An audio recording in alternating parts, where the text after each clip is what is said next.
पहले नजर में सब कुछ बहुत शानदार लग रहा है। डील हो गई, टैरिफ घट गया, दोनों नेताओं की दोस्ती की तारीफें हो रही हैं और सोशल मीडिया पर एक दूसरे के लिए खुलेआम तारीफों की बरसात। लेकिन जरा ठहरिए, क्योंकि भारत अमेरिका के बीच जिस 18% टैरिफ डील को ऐतिहासिक बताया जा रहा है, उसके नीचे अभी भी कई कांटे दबे हुए हैं और यही वजह है कि ये डील अभी भी खटाई में पड़ सकती है। तो आज इसी पर बात करेंगे हम विस्तार से इस वीडियो में।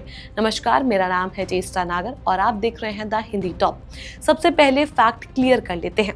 भारत में अमेरिका के राजदूत ने साफ कहा, भारत में बने उत्पादों पर फाइनल टैरिफ 18% होगा। लेकिन उन्होंने ये भी जोड़ा, इसमें वक्त लगेगा, पेपर वर्क और टेक्निकल प्रक्रियाएं हैं। यानी 18% आज का सच नहीं, 18% एक वादा है। ये 18% आया कहां से, वो बताते हैं।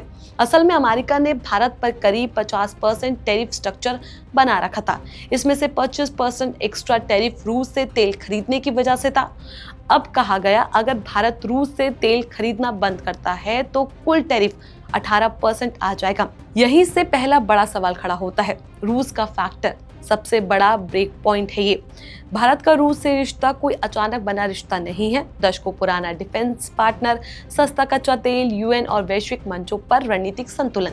भारत सरकार और विदेश मंत्रालय कई बार साफ कह चुका है, भारत अपने राष्ट्रीय हित के आधार पर ऊर्जा फैसले लेता है।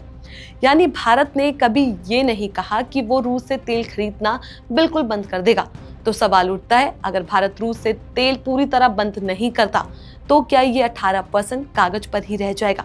और यहाँ से शुरू होती है असली राजनीति। अमेरिकी राष्ट्रपति डोनाल्ड ट्रंप ने अपने पोस्ट में सिर्फ टैरिफ की बात नहीं की।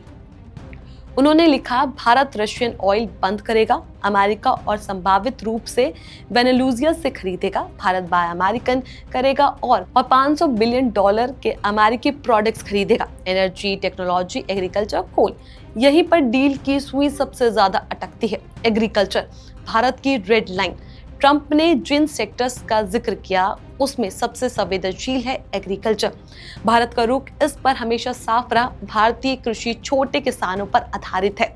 अमेरिकी एग्रीकल्चर भारी सब्सिडी और बड़े कॉर्पोरेट्स मॉडल पर चलता है। अमेरिकी कृषि उत्पादों को भारतीय बाजार में पूरी छूट देना सीधे किसानों पर हमला होगा। यही वजह है कि पिछले सभी व्यापार वार्ताओं में भारत ने कृषि पर सख्त स्टैंड लिया। तो सवाल ये है कि अब भारत टैरिफ कम करने के बदले अपने किसानों को जोखिम में डालेगा या फिर यहीं पर डील फंसेगी? तो वही ट्रंप इतने ज्यादा क्यों बोल रहे हैं वो भी बताते हैं। कूटनीति में एक नियम होता है, कम बोलो, कागज पर बोलो। लेकिन ट्रंप सार्वजनिक पोस्ट, दोस्ती के दावे, युद्ध खत्म करने का श्रेय, भारत से बड़ी बड़ी कमिटमेंट्स, सब कुछ एक ही पोस्ट में। यही ओवर टॉकिंग डील को कमजोर करती है। क्यों करती है कमजोर, वो बताते हैं। क्योंकि जब वादे इतने खुले मंच पर दिए जाते हैं तो पीछे हटना राजनीतिक तौर पर और मुश्किल हो जाता है। प्रधानमंत्री नरेंद्र मोदी ने ट्वीट में ट्रंप को 18% टैरिफ का स्वागत किया और दोस्ती को रेखांकित किया। लेकिन दोस्ती और डील में एक फर्क होता है। दोस्ती भावनाओं पर चलती है, डील हितों पर। और भारत के लिए हित, energy security, farmers strategy, autonomy, इन तीनों से सीधा टकराव अभी टला नहीं।